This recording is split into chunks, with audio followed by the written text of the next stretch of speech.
Համբարձումյանի հետ կապված, Դավիթ Համբարձումյանի հետ կապված գործը կար 4 տարի առաջ, բացվեց, երբ որ ինքը դառավ միասնական թեկնածու իմպիչմենտի, եւ հասկացան, որ իմպիչմենտը կարող է իրենց վնասել, անգամ չհաջողելու պարագայում, ու որոշեցին գործը վերաբացել։ Հետո հասկացան, որ Դավիթ Համբարձումյանը չի կոտրվում, որոշեցին ընտանիքի անդամների մասով փորձեն ինչ-որ մի բան կարեն, որպեսզի ավելացնեն ճնշումները, հասկանալով, որ եղբայրները չեն հանձնվում,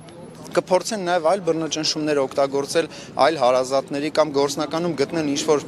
տարբերակներ, որոնք կարող են շրջանցելով սահմանադրությունը նոր գործեր կարել տարբեր այլ փոխկապակցված մարդկանց հետ, բայց ես պետք է վստահեցնեմ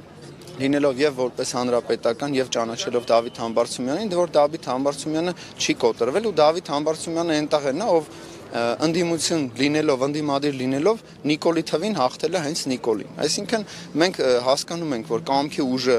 կա, Դավիթ Համբարձումյանը հայրենասեր, պատվաբեր տղա է ու այդ խնդիրը ինքը չունի, այսինքն